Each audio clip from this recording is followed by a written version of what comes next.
Hi, everyone. This is Lead with Who You Are. I'm Dia Bondi, and on this show, we explore and discover what it really means to lead with who you are. And we're doing it with people and with me these days, because you're getting a lot of solo episodes coming up. But today, we're doing it with someone who does lead with who he is. He is a well-seasoned, mature, serial entrepreneur. And here's what happened today. In this episode, we're talking with Will Graylin about a few things. Check it out. Love radio stations, a framework for navigating difficulty and conflict, and what to do when a founder, or maybe you, even if you're not a founder, can't see a path forward for where you're trying to go. When you're stuck, what to do.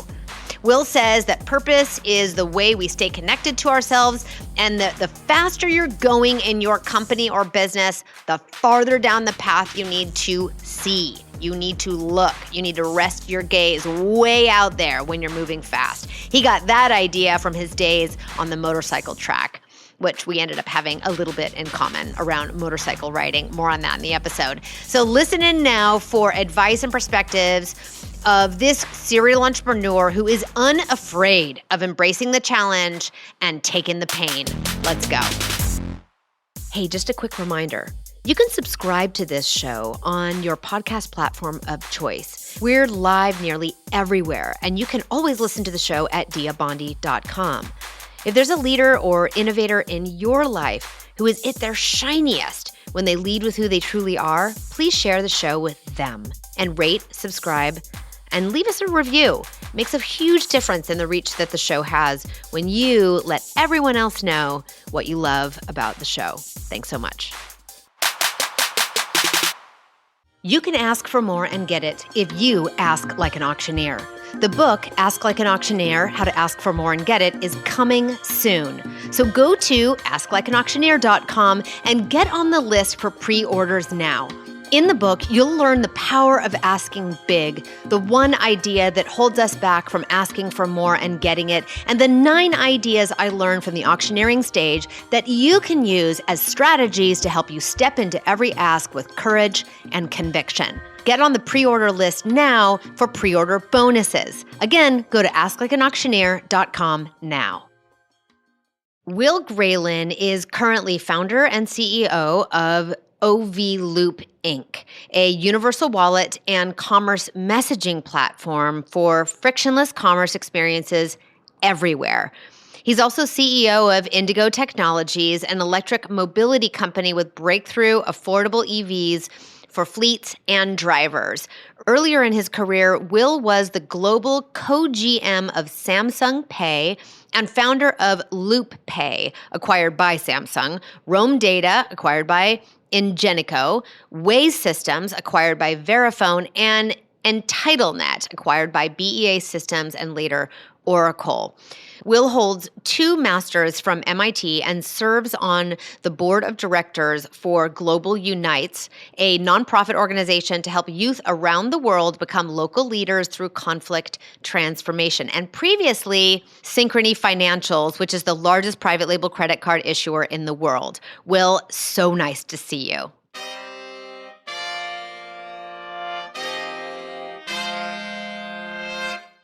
Will, thanks so much for being here. And you are on Lead with Who You Are because you are a serial entrepreneur. And when I look at your work, I see that you likely have done a lot of hard stuff along your journey.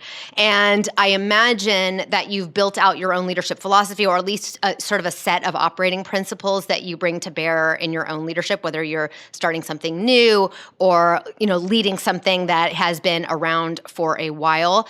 And I imagine also that you bring that to your mentoring conversations and the way in which you guide other entrepreneurs and founders around you, whether you're sharing in an executive role with them, meaning, at the executive table with them, or actual formal mentoring conversations.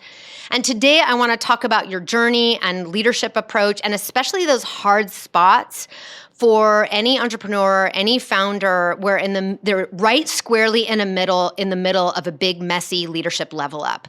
Moments like when you're growing something and need to stay, and my clients suffer with this sometimes, stay really rooted in vision and also minding execution. That can be a very bifurcating experience for folks. So how that ends up being a big growth spurt, I think, for a lot of leaders that I work with. And I'm curious to talk about that with you. And I want to start, though, with your journey, and starting with this. I already we set you up and shared that you have 2 master's degrees from MIT. Let's just start. Why 2, Will? 1 wasn't enough? Well, the 2 degrees are actually part of a program that MIT put together called, initially it was called Leaders for Manufacturing, because we have people that are business oriented but very lacking in engineering, and we have lots of engineering geeks that are lacking in business. And in the 80s, we were getting our lunch handed to us by foreign competitors and Japanese and so forth, particularly in manufacturing. So MIT set up this dual degree program called LFM, Leaders for Manufacturing. Right. So saying yes to one program meant saying yes to two master's degree, to a dual master's degree program. That's cool. So before we move on to talk a little bit, go back into your journey, can you share a little bit about your participation with Global Unites and what really drew you to that nonprofit? Sure. So I met this extraordinary social entrepreneur named Prashant Devizur that started Global Unites from a very authentic place, and he grew up in Sri Lanka during the Civil War period, and was very much experiencing what had happened in his own country, and then came out here in the United States for graduate school, Gordon College, Notre Dame, and really found his calling to look at how you build peace movements from the grassroots, from the young people's minds, and helping them see others not as their adversary, but seeing them as part of the solution towards their community. And how do you rebuild community through a peace movement that's nonviolent, but getting to know each other and arming these young people. So he started out by hating the other side because that was what he was taught to do.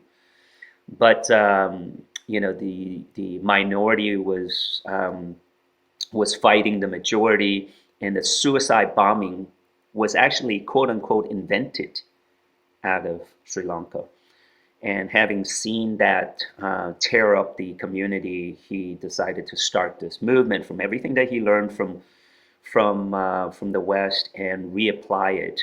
And not only has he built up Sri Lanka Unites, but he's now built up Global Unites in 13 different countries, and sharing the philosophy of bringing up young people, that bringing them into dialogue, bringing them into hope, skill sets that they can apply, rather than being recruited by ISIS and by the extremist organization that lead them to hate. So that I felt was an important mission, and I joined them initially as a donor, as a board member, and eventually they've asked me to step in as chairman. So great kudos to them. And you saw what happened in Sri Lanka recently, right? A peaceful transition of power by those who are protesting peacefully, but making change for the next generation of leaders to take ownership of their communities. So this might be an odd question I hadn't planned, but is what you learned about the methodologies, the approach, the philosophy that you were exposed to through working with this nonprofit, does that show up in the way you maybe lead and or approach conflict in the workplace? It definitely is part of that application. I learned from Prashant and the organization and what it's trying to do in a macro level, and other nonprofits.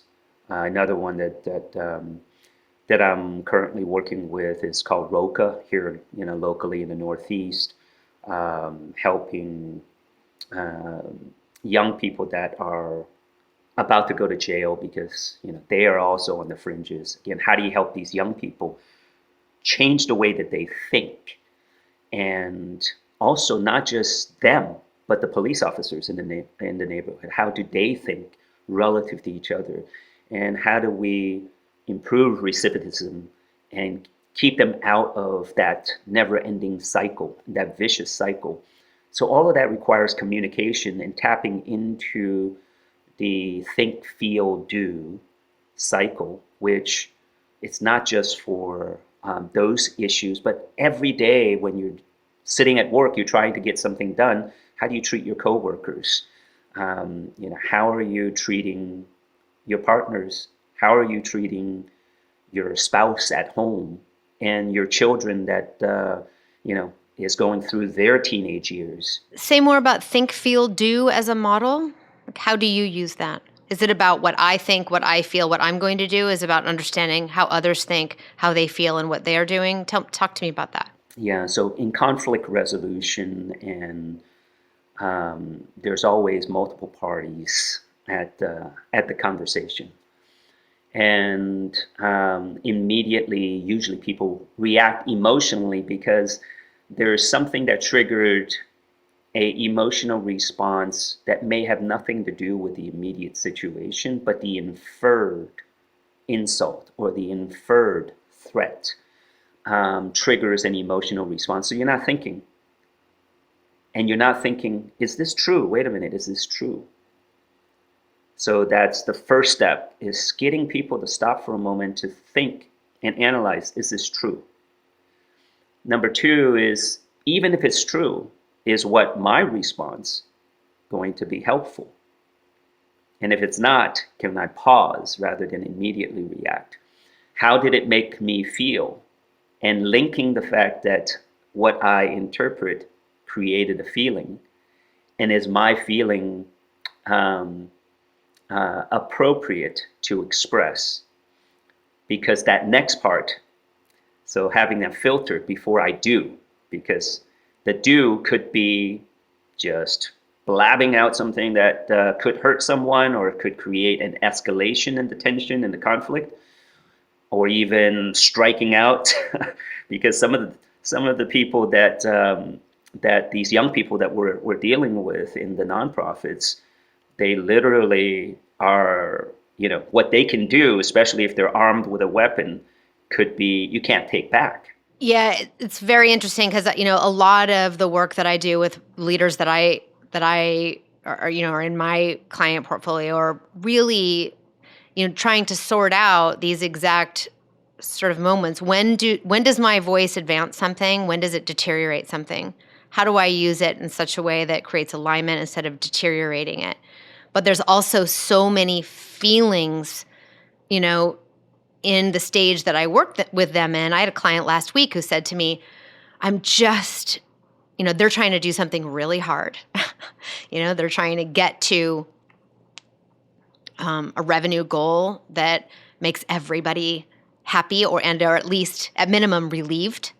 And it's difficult. Things break constantly.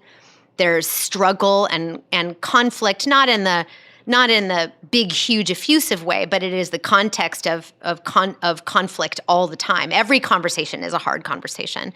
And he said to me, I'm just so tired of feeling like I'm on the battlefield all the time, And this idea, what comes to mind when you bring up this idea of think, feel, do, is like that almost slows things down and lets you take stock of the gap between what's maybe intended and what you heard.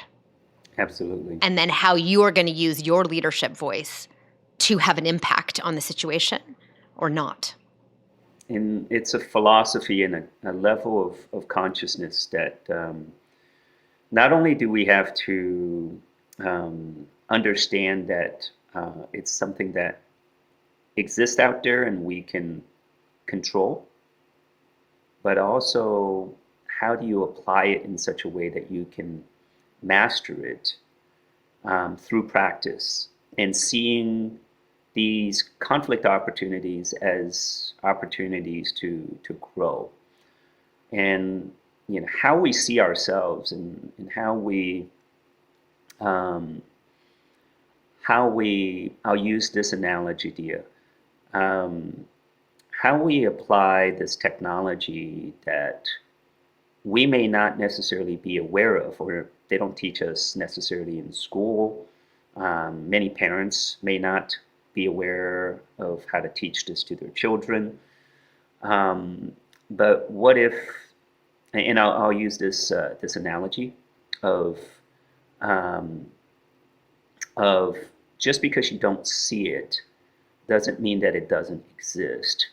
So we as human beings are just starting to learn how to discover the technologies and the physics that are built into the universe, these laws of the universe that we didn't know before. But once we've discovered it, then we can apply ourselves to use it and make use of it to improve not only our own being, but the entire society. I'll give you an example. So 150 years ago, nobody knew in the world of humanity what electromagnetism is. It was just, through some experiments by Faraday, they're saying, oh my God, there's this phenomenon, and Maxwell wrote it into an equation, and we can repeat it. Then another 50 years goes by. You got Hertz saying, hey, we got these radio waves, and maybe what we can do is send a signal using electromagnetism and receive it on the other side. And if we can do that across the ether, nobody can feel or touch it, right? This is just observed phenomenon that turns into a radio.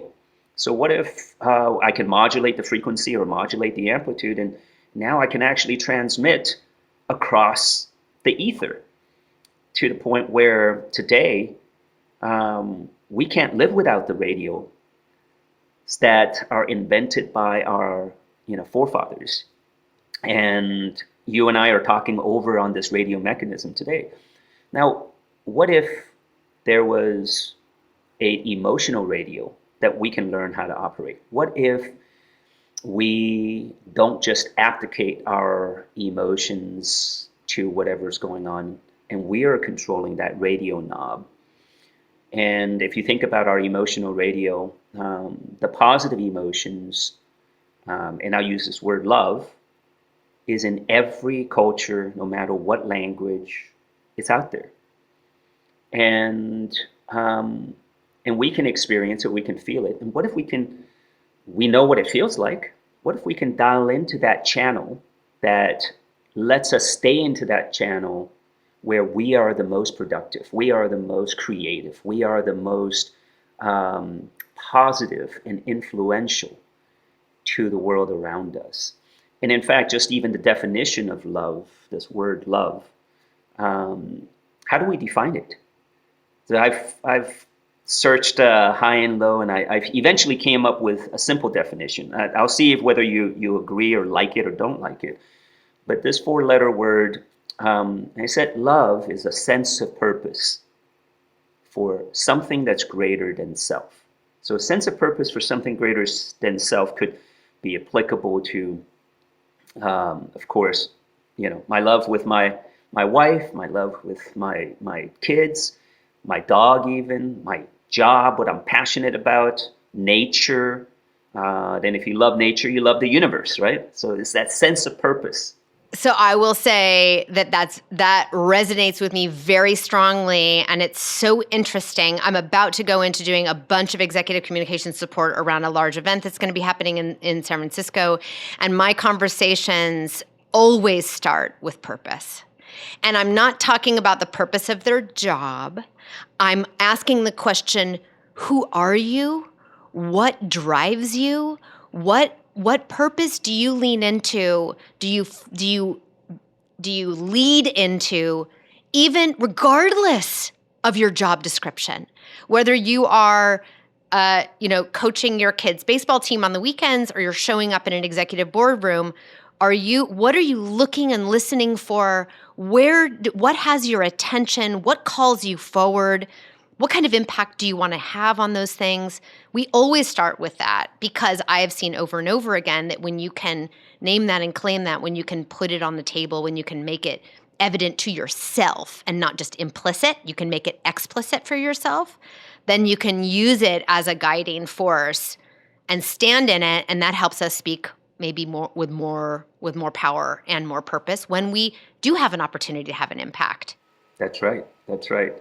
So if that radio station is, if you know that station, what frequency you tune into, then you're much more likely to go to that station rather than being pulled by other people who might have cut you off or flip you off or say something that hurt gotten you. in your way. All of a sudden, you are on a different station. And I would say, well, what's the station that's opposite of love? What's the opposite of love? And I would go so far as to say, well, if love is a sense of purpose for something greater than self, then the opposite of love would be a sense of purpose for only self. So that means it's where all the negative emotions come from. It's selfishness, it's arrogance, it's fear, it is anger, it is jealousy and envy. All of that it's all about the self rather than the sense of purpose for greater than self. So if we know that definition, can we purposely dial into that radio station and stay there and not get pulled back? Because there are many forces that want to pull our radio station to the other side. Yes, absolutely. Now, okay, so you have a strong guiding you have these frameworks that you shared with us right now. You sort of have a strong philosophy here. I'm curious, you've built a lot of things in your career. And I'm curious, can you point to a few catalyzing moments in your own career that helped you be able to sort of harness your own philosophy and figure out how Will does it, not how you're supposed to do it when it comes to your own approaches to leadership, collaboration, the things that make scaling things, the things that make building things possible? What are one or two catalyzing moments in your career along your journey? I would say there's something of a misconception that took me a while to look back and realize. And that is, it's never one or two catalyzing moments, because you have many wins but a lot more losses. So what I've recognized is that, the average person, and even myself, when I was younger, I'd like to catalog all of my wins. I love to have a trophy of all of my, look at all my success, and therefore, I want to think of myself as a successful person because I've achieved X, Y, and Z, and I'm striving to, make these grades or win that championship and, close that deal and sold this company and made this much profit for my investors. And these are just things that I'm trying to, like, keeping score. But here is what they don't tell you. And I didn't tell myself until I really reflected back and go, you know what? I've had 10 times more losses in order to achieve those wins. And every loss, every setback, every negative things, if I kept all those scores, I would have recognized that it would take me X number of tries to do something the right way. So, and it kind of dawned upon me that it's a continuation, and no matter, the good news is you get better at what you do over time. You get better at having that tough conversation with an employee, or, how to properly have that conversation and dialogue to help your customer, or whatever it is, you're just getting better.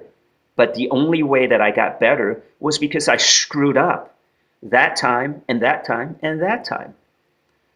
So that to me is something that I think we need to talk more about, as so you're not afraid of failure. You're not beating yourself up over that didn't work. No, it's not the end of the world. Okay, think of what's going to work next. Oh shoot, they turned us down for that round of investment. All right, good. Let's chalk it up. What can we learn? Where else can we get that next round of investment, or the next investor that will say yes? Because you can get 99 no's, but one yes gets you to that next level. Yeah, I think you're right that talking more about this in the life of leaders, the experience and the arc of somebody's leadership career as they build, and catalyze others, as they accelerate, the businesses that they've brought into the world, is just how much rough road there is and how little smooth road.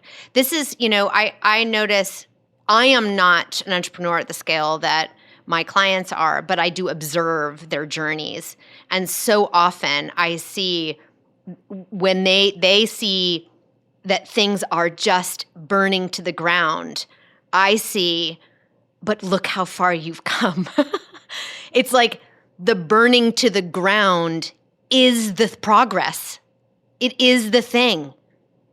The 99 no's is feeling like it's burning to the ground, and it's the necessary to get to the one yes. It's part of the process, isn't it? I had an old colleague who said to me, when everything feels like it's going wrong, it's not because it's wrong. It's because you're onto something. It's part of the journey, and having that persistence and not giving up, but also be brave enough to examine what worked and what didn't, yes, without beating up yourself and your team, right? Without beating up yourself and your team. So that pragmatic approach has to be there. Otherwise, it's so hard to make it all the way through the journey. Absolutely. I love that. Without be able to look closely and carefully to ask the powerful questions without beating up on yourself and your team. That is hard. I mean, because in these moments, things are turned up, things are triggered, right? And is that a moment to come back to our think, feel, do when things feel like they're on fire? Yeah, it's think, feel, do, but more importantly, stay on the radio station of love. Because anytime that, if you're not on FM love, you're pulled into FM evil. By the way, if you spell love backwards, it's EVOL. It sounds like evil, right? That sense of purpose for only self. It's kind of meta. But we get pulled into that fear, that despair, that anger, that envy, blame. Ugh. So is it productive? No, it's not. And sometimes what you have to recognize is that you're that hunter that is out there trying to bring home the game for your tribe, for your family. You're responsible for your actions. And no matter how hard it is, you have to figure out how to adapt and how to survive so that your tribe can survive. And you're leading the hunt party. Sometimes you are the leader. Sometimes you're part of the hunt party. But you got to be out there hunting for energy. And you have to also recognize that, hey, you know what? I was really good. We bagged that Giselle. We brought it home. Look at that. The next time may not be as easy anymore, because the next time you may be in a winter season, right? You may be in the snow.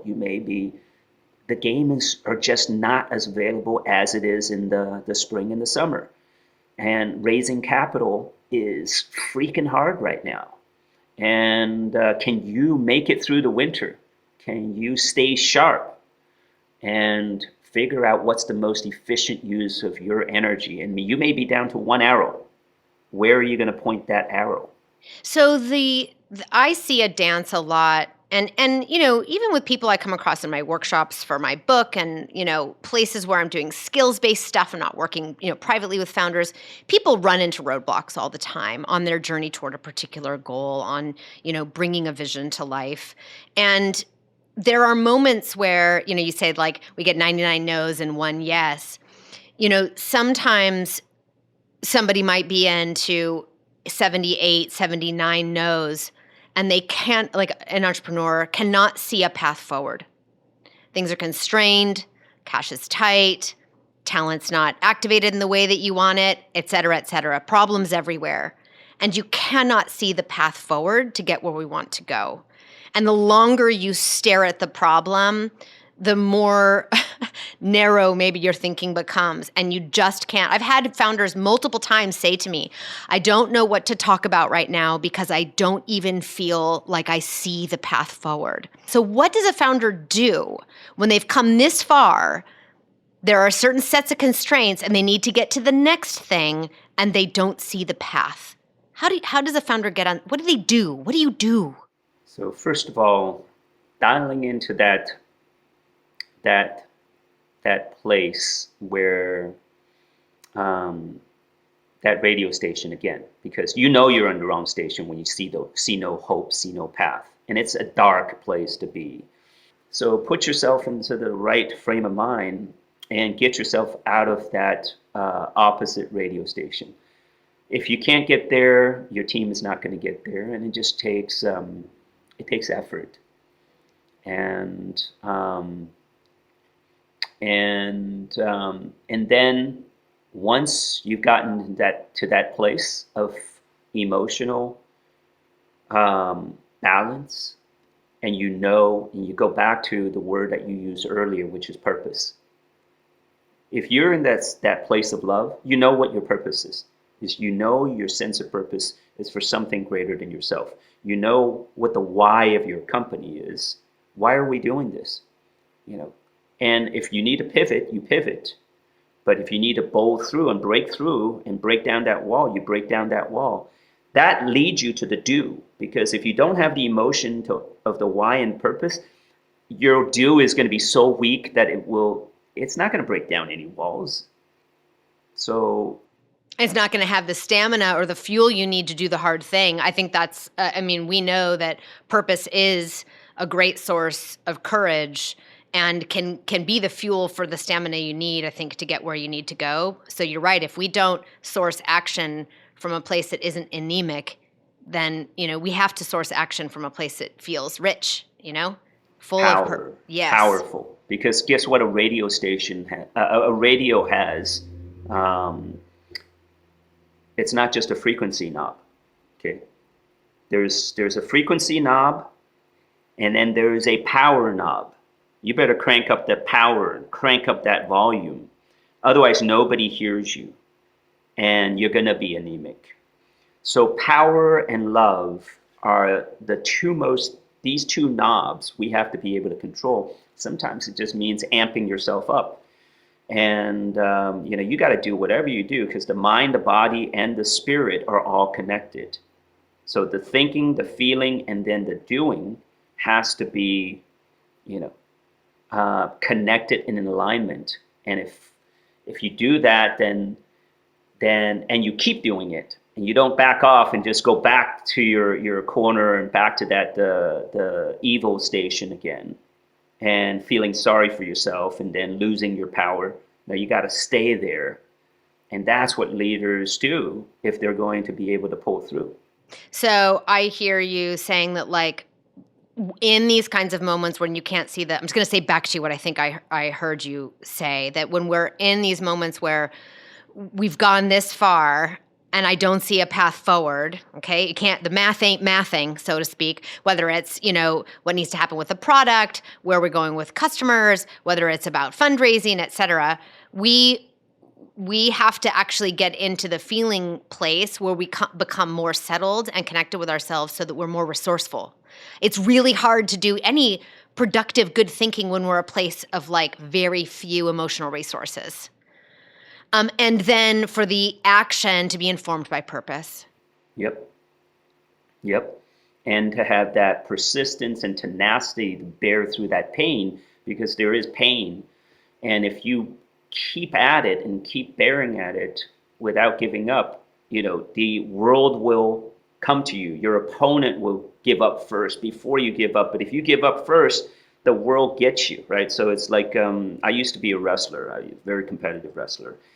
And I remember as I was learning and going through that pain of getting better, and you can tell at moments where, let's say I was, you're down by one and it's the last period and you're locked in trying to take this guy down to get your two, and you're in the stalemate position and you're fighting and you're feeling like you're giving it everything that you got and you almost got no more to give and you're just about to give up the position and quit. But that split second right before you give up, he gave up and you took him down. So this is, everyone loves, especially, I sit in and around Silicon Valley and the culture of, the entrepreneurial culture of Silicon Valley, and everyone loves a strong reinvention story. They love a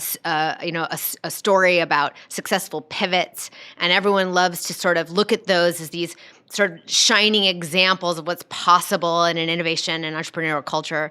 But we often don't bring voice to the pain and the difficulty of implementing and creating those kinds of transformations. When we only see the like sort of final product and a few articles here and there about what it took to do it, but the difficulty that leaders endure, the pain leaders endure around making the decisions they have to make to action the path that they finally see, to make the strong decisions to go one way or another for the long-term survival of the business. Like, that is not, it goes to that 99 failures and 99 no's and 1 yes. We don't speak to it's not painless. It's not a moment of genius, a decision, then everything's shiny again. It's hard. Very hard. Very, very hard. I stopped counting. I'm on my fifth and sixth startup right now. And Dia, I've stopped counting after the 19th time that I've come within 1 or 2 payrolls of running out of cash. Yes, scary. And I'm still going through that even today. Because it's part of it is the work, isn't it? That is the work. Yeah. So you got to stare it in the face and not worry about that edge. Because you can't stare into that edge.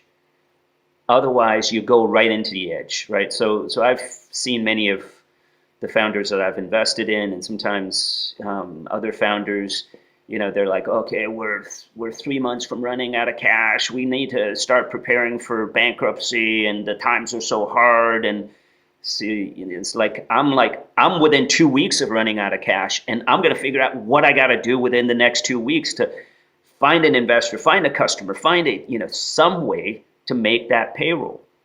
So as soon as I look to, all right, what do I got to do to deal with HR and wind down Chapter 7? As soon as I look in that direction, guess what? That's exactly where you're going.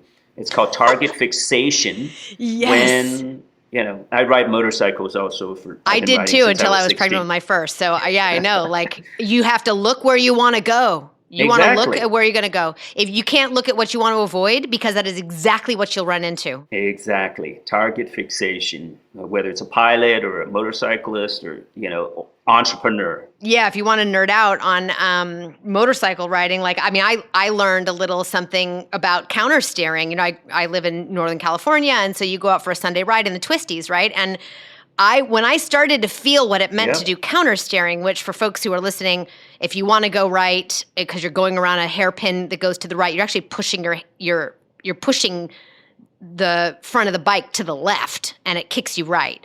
Anyway, like that is almost a mental model that I often want to tap into with my founders to go, okay, you think you want to go right, but if we pushed energy the opposite way, what do we create for ourselves? Like there's one thing to have to look where you want to go. There's another thing to feel what it's like to sort of, I don't know, leverage the opposite thinking to see what we can unlock. Yeah, to initiate that turn and get you into that turn, there's the counter steering part. But if you really want to, and the faster you go, the further ahead that you gotta look to where you're going. So if, especially in a turn, your head's gotta be turning all the way to the point where you want to go. So I'll give you an example. There's a turn 7 on New Hampshire International Raceway. So you come off of turn 6, you're speeding down, and you hit into turn 7. And turn 7 is this big bowl, okay, and it banks into this really, really long turn.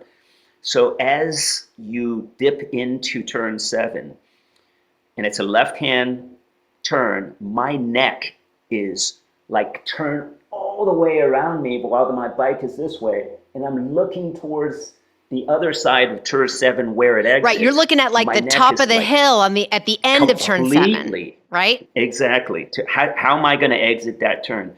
So in entrepreneurship, you better be, the faster you're going, the further ahead you better be looking, because if you're looking immediately in the... That's beautiful. The faster you're going, the further ahead you better be looking.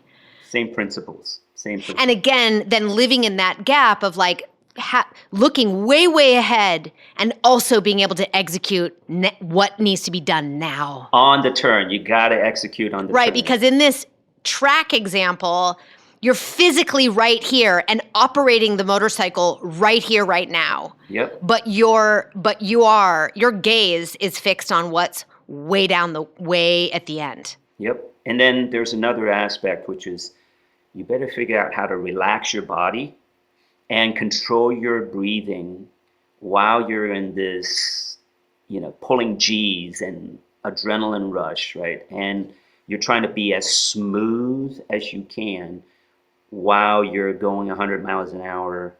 So breathe, right? Oh, did you?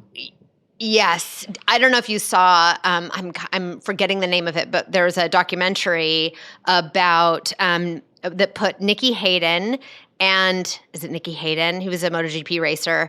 And, the skinny Italian guy with the big curly hair,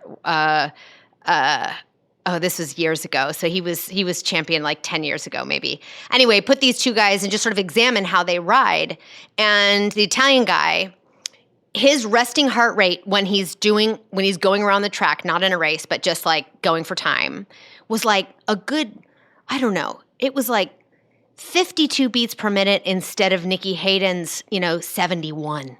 That he could maintain such a low heart rate while he was under such incredible, I want to call it stress, he might not characterize it as stress, was probably a lot of what informed how aggressive he could be on the track. Are you looking it up right now? Yeah. It's Ride. The movie is. Who did they? Are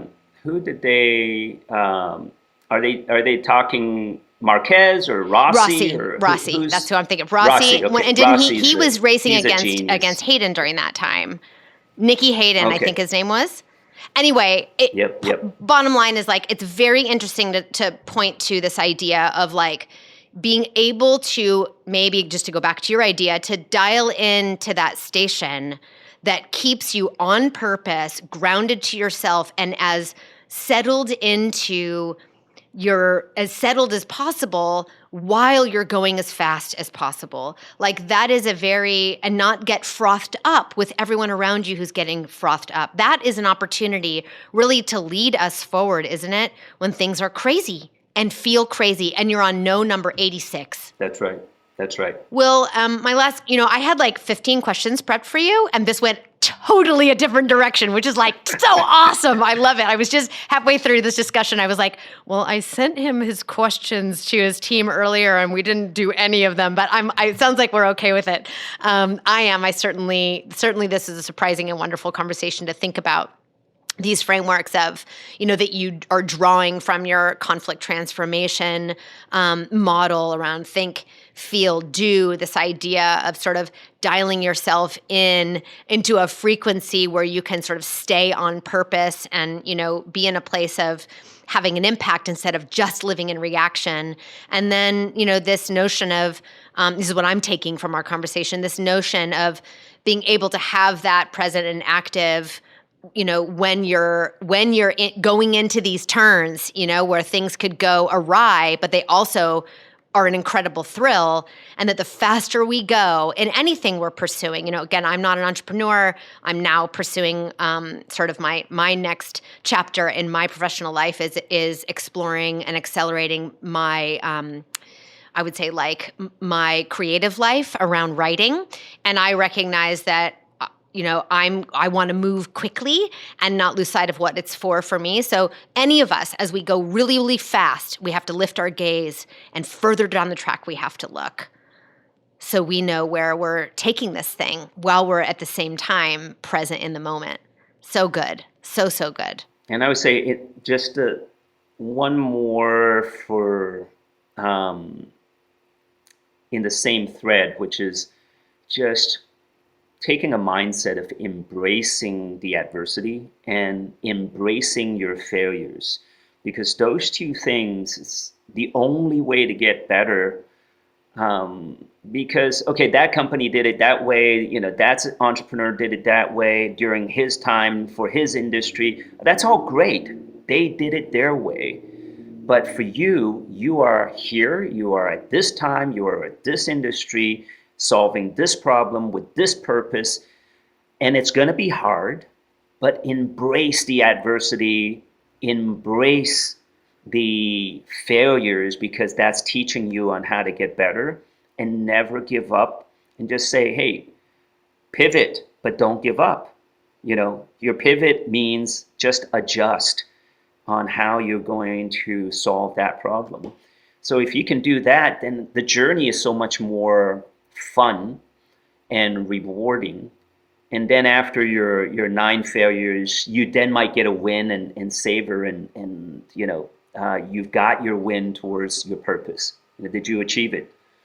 So if we live by those compass and those thought process, which took me a long time to even practice that kind, not that I'm where I want to be. It's just a part of the journey. Do we ever? At least I know that this is what I do. Yeah, here's the problem, Will. Once we achieve a goal, what do? No, it's never arrive. With a whole new set of things we want to do and experience, and we get onto a new path, equally rocky, with moments of achievement, but mostly, I love this embracing the struggle is like.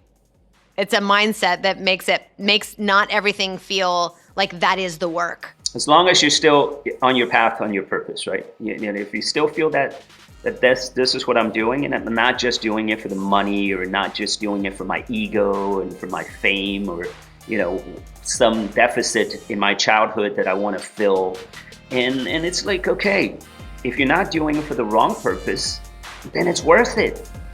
Go at it. Face the pain. It's worth it.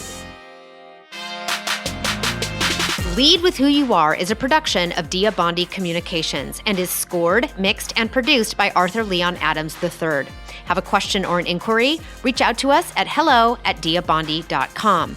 You can like, share, rate, and subscribe at Apple Podcasts, Google Podcasts, Spotify, or wherever you get your favorite shows.